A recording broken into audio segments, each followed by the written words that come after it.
ဒီတက auto serial number function ကိုကျွန်တော်တို့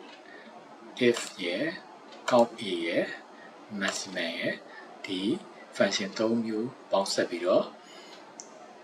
ရေးမှာဖြစ်ပါတယ်နော် if function ကကျွန်တော်ပထမတော့ကလည်းရှင်းပြခဲ့ပြီးဖြစ်ပါတယ် if function ဆိုရင်သူက logical expression တခုပါရမယ်နောက်မှန်ခဲ့ရင် value တခုသတ်မှတ်ပေးရမယ်မှားခဲ့ရင်လည်း value တခုသတ်မှတ်ပေးရမယ်နော်အဲဒီချက်၃ချက်ကိုပေါင်း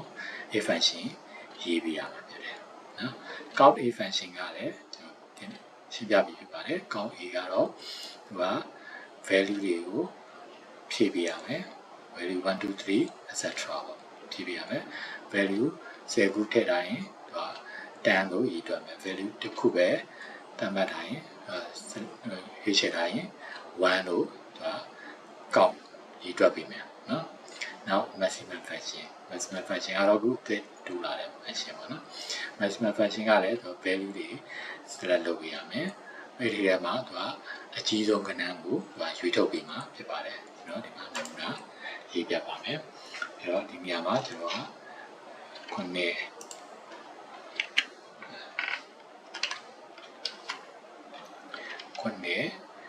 နော်ကိုစတဲ့ဆိုတော့ကျွန်တော်ရိုက်ထားမယ်အဲဒီကမှကျွန်တော်အကြီးဆုံးကဏ္ဍကိုရွေးချင်တယ်ဆိုရင် mass ဒီ၃ခုတွေကမှအကြီးဆုံးကဏ္ဍကိုရှာပြပါပေါ့နော်ရှာပြလိုက်တာသူက17ကိုသူကရွေးထုတ်ပြီးတယ်တွေ့ရမှာနော်ကဲဟုတ်လားဒီမှာ19လို့ရိုက်ထည့်လိုက်ရင်19ထည့်လိုက်ရင်သူက19ကိုရွေးထုတ်ပြီးမှဖြစ်ပါတယ်နော်အဲ့တော့ဒီ serial function auto serial function ကိုဘယ်လိုရေးမလဲဆိုရင်ကျွန်တော်ဒီမှာဒီခါလေးရေးရင်းနဲ့မှာရှင်းပြပါမယ် equal to function ကိုရင်သုံးမယ်နော် function သုံးမယ်ပြီးရင် logical expression ကိုတောင်းတယ်နော်အဲ့တော့ logical expression ရေးပါကျွန်တော်ကစစ်ဆေးမဲ့ကွက်ကဒီ equal နော် g7 equal to blank နော် g7 က blank ဖြစ်ရင်ကျွန်တော်က blank တိုင်းပဲထားမှာပေါ့နော်ဘာမှမရသေးတော့ blank ပဲထားမှာပေါ့ g7 က blank equal to blank ဖြစ်ရင် blank ပဲထားမယ်ကဲလို့ဒါ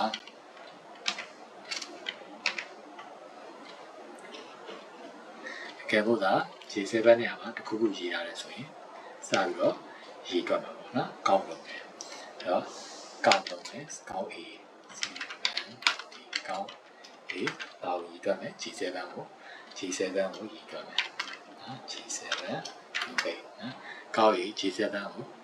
J7 နော် J7 ကိုရေးတွက်မယ် J7 ကိုရေးတွက်ရင်သူက J7 တစ်ခွက်ကိုပဲရေးတွက်တဲ့ကြောင့်1လို့ပဲသူကရိုက်ထုတ်နော်ကဲမို့လားနောက်နှစ်ခွက်ရှိနေရင်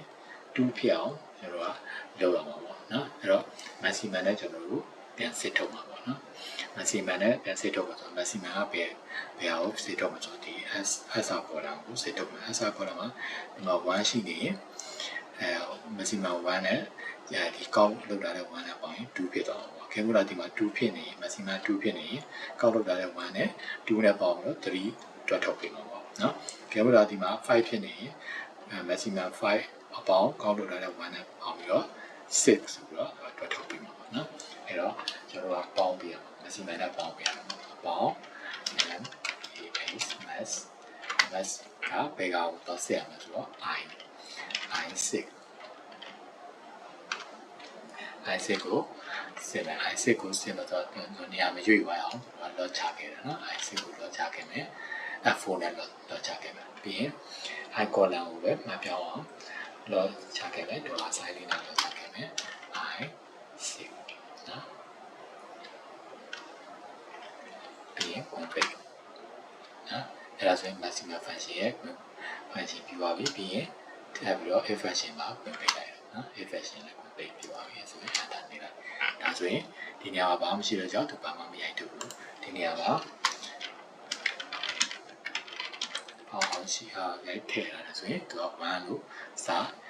ကောက်လို့ပြီပေါ့နော်အဲ့တော့ကျွန်တော်လိုတော့ကိုဆွဲချလိုက်မယ်နော်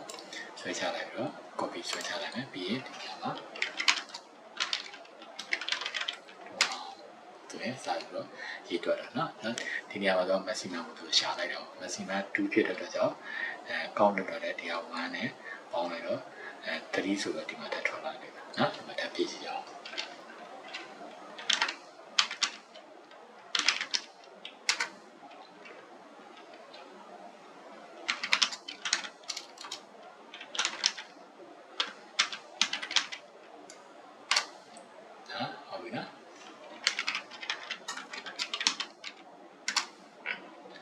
maximum 4ဖြစ်တယ် maximum 4ဖြစ်တယ်ဆိုတော့ဒီကျော်2နေရာကိုတော့ကောက်လို့တယ်1နဲ့ပေါင်းလိုက်တယ်4နဲ့1နဲ့ပေါင်းလိုက်တော့ဒီနေရာမှာ5ဆိုပြီးတော့ထွက်လာပါနော်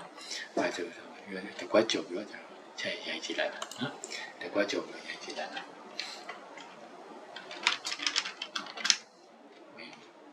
နော်အဲ့တော့ maximum 5ဖြစ်တယ်ဒီကွက်က0ဘာမှမရှိဘူးအဲ့တော့5ဆိုတော့ဒီကောက်1နဲ့ကောက်လို့ရတာနဲ့ပေါင်းလိုက်ရင်ဒီမှာစစ်ပြရတယ်နော်အဲ့တော့ဒီနေရာမှာဘလန်ဖြစ်တဲ့အတွက်ကြောင့်သူက0ဖြစ်တဲ့ကြောင့် maximum 5ပုံမှာပဲသူကတွက်သွားတယ်နော်အဲ့တော့ဒီကြားထဲမှာထပ်ဖြည့်ကြည့်ပါနော်ကြားထဲမှာထပ်ဖြည့်ကြည့်ပါနော်